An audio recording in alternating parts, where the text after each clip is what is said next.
Com molts de vosaltres sabreu, s'està jugant el Mundial d'Escacs a Londres entre el noruec Magnus Carlsen i l'aspirant al nord-americà Caruana. Han jugat 12 partides, 12 taules, 12 empats. Demà tenim el desempat final. Saludem a Jordi Magem, que és gran mestre i director tècnic de la Federació Catalana d'Escacs. Jordi, hola, bona tarda. Hola, bona tarda. Bona tarda. Està apassionant aquesta final del Mundial. D'entrada, et demanaria si és normal, si és habitual que després de 12 partides, les 12 acabin en empat, en taules.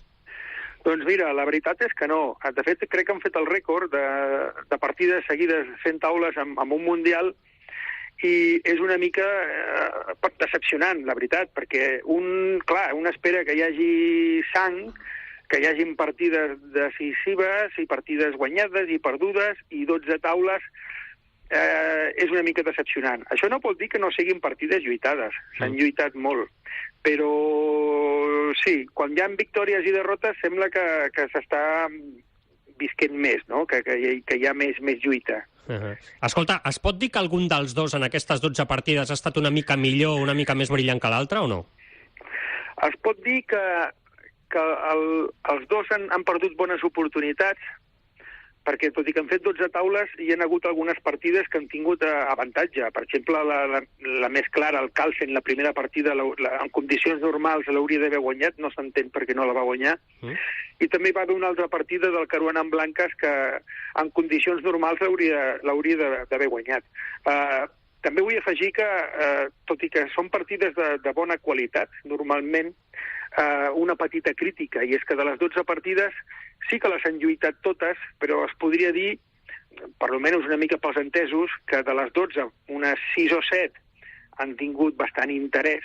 En canvi, les altres han sigut una mica partides aquestes una mica de palla, saps? Que cap dels dos ha assumit grans riscos i ha començat igualades i han acabat igualades i taules. Sí?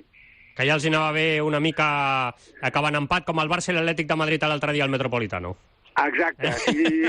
Home, si parlem dels dos millors jugadors del món i cap dels dos vol assumir riscos, el resultat normal són taules, exacte. Sí. El que passa, Jordi, bona tarda, bona tarda, és que Carlsen a les ràpides, sobre el paper, és molt millor que Caruana. Sí, això és veritat. En teoria és molt millor. De fet, el Carlsen ha sigut campió del món també en la modalitat de ràpides i en la modalitat de semiràpides. Una cosa que el Caruana no pot dir, i ho ha sigut més d'una vegada, el Carlsen. O sigui que en teoria és superior el Carlsen i té avantatge, no estan igualats. El que passa que també s'ha de dir que l'última partida que van jugar, el Carlsen va donar taules quan estava millor i és algú que ha sigut molt criticat i ningú ha entès. I clar, la resposta òbvia és va donar taules perquè sap que ara en els desempats té avantatge. Escolta, Jordi, explica'ns, perquè la gent ho entengui, els que no entenem d'escacs, com per exemple jo, el José Luis sí que n'entén, però jo no massa, què passarà demà? Com funciona això del desempat, de les partides ràpides, les semiràpides, l'Armagedon, com funciona tot això?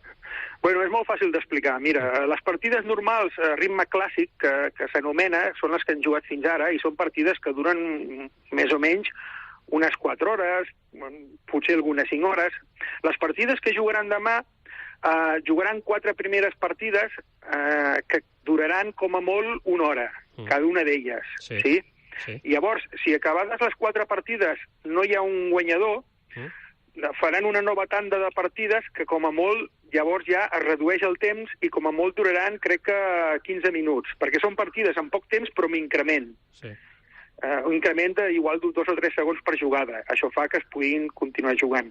Llavors aquestes duraran com a molt 15 minuts, crec. I després, si aquesta nova tanda de partides també acaba amb empat, o sigui, amb resultat equilibrat, ja l'última partida, que aquesta sí que és l'última, que es diu Armagedon. És una mort súbita, no? Exacte. I aquí sí que hi ha d'haver un guanyador. I en aquesta partida és només una partida. I per què hi ha d'haver un guanyador? Doncs perquè el blanc té 1 minut més que el negre, però en canvi està obligat a guanyar. Les taules són del negre, m'explico? I el tema de qui porta blanques i negres es sorteja abans de la partida, no? Correcte, se sorteja, perquè de fet hi ha gent és algo molt particular. Hi ha gent que prefereix tenir un peó de més i anar un minut de més i anar amb blanques, però hi ha gent que prefereix tenir un minut de menys i anar amb negres i tenir l'empat. Ja. És delicat el tema, però se sorteja, sí. Molt bé, o sigui que al final es pot acabar resolent per una cosa tan simple com aviam qui li toquen les negres o les blanques a l'última partida, no? Correcte. Aviam, des d'un punt de vista esportiu, per mi, la meva opinió és que és una mica decepcionant que el campionat del món es decideixi amb unes ràpides, la veritat. Ja. Però, bueno, també fa molts anys, en l'època aquella del Karpov-Kasparov, Sí. no es jugava a 12 partides, es jugava a 24, o un número determinat de victòries, i també feia que el maig s'allargués massa en el temps. Ja. Llavors, mira, s'ha decidit retallar i fer-ho en aquest format, que està bé, però té aquest petit inconvenient, Doncs demà tindrem campió del món d'escacs, a veure qui és, si Carlsen o Caruana. Jordi Magem, gran mestre, director tècnic de la Federació Catalana d'Escacs, gràcies i fins una altra, que vagi molt bé.